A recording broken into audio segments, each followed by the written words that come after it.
अस्सलाम वालेकुम नाज़रीन मोहतरम, मैं उमर फ़ारूक हूँ और आप मेरा फेसबुक और यूट्यूब चैनल उमर स्पीक्स देख रहे हैं। जनाब, एक बहुत बड़ा सरप्राइज़ मिलने जा रहा है, ख़ास तौर पर शहबाज शरीफ को और नवाज़ शरीफ को, और ये चीज़ आने वाले दिनों में तहलका मचा देगी। और इस सारे मामले के अंदर इनके अपने करीबी सहाफ़ी, जिनमें नजम सेठी शामिल है, मंसूर अली ख़ान शामिल है, मोहम्मद मालिक शामिल हैं, वो अपने प्रोग्राम्स में बारहा इस चीज़ को बार बार रिपीट कर रहे हैं कि जनाब ये मामला होने वाला है।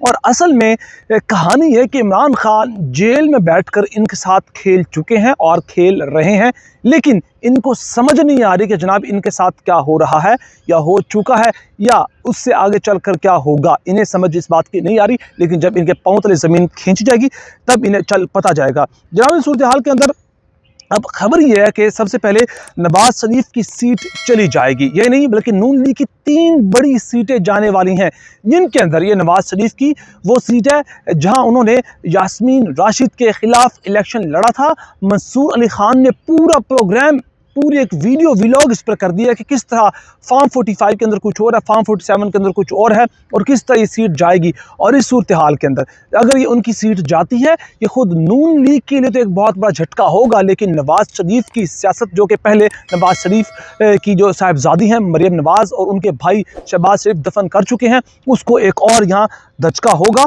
और यास्मीन राशिद जनाब यहाँ जीत जाएंगी। और फिर उसी मौक़िफ़ को तायद की जाएगी कि जनाब देखें जी, हम कहते ना थे कि ये एक धांधली ज़दा इलेक्शन है और नवाज शरीफ को एक धांधली के ज़रिए जितवाया गया। खुद नून लीग की जो हुकूमत है वो धांधली के तहत बनाई गई। और फिर जनाब ये कुल मिलाकर 3 सीटें होंगी, जिनके अंदर एक दूसरी बड़ी सीट जो है वो ओन चौधरी की भी होगी। ओन चौधरी भी जहाँ जनाब यहाँ इस सारे मामले के अंदर अपनी सीट गंवाएंगे।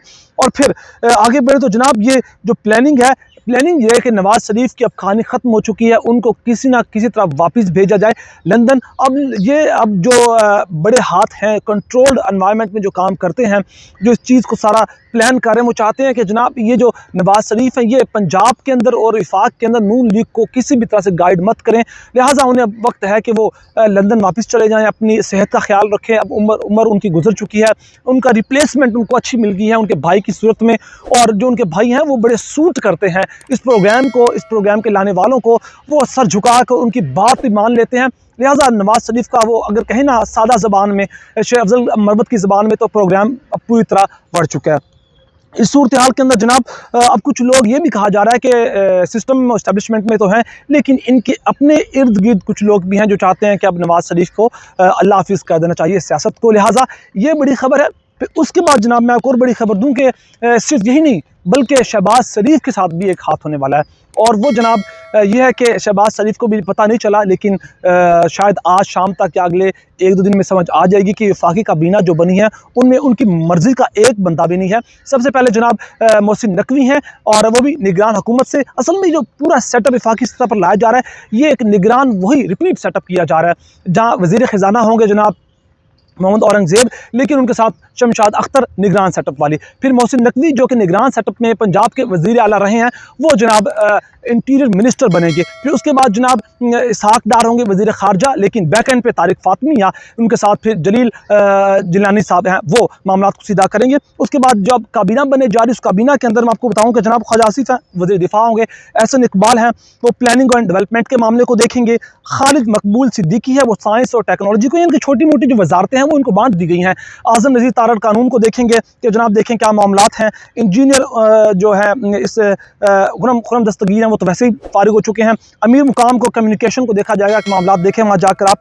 अता तारड़ हैं वो वज़ीर इत्तलात देखेंगे, खबरें लाएँ क्या चल रहा है, वो ये काम करेंगे। रियाज हुसैन पीरज़ादा को जनाब वजारत बैन सूबाई राब्ता दी जाएगी या आबी वसाइल की वजारत उन्हें दी जा सकती है।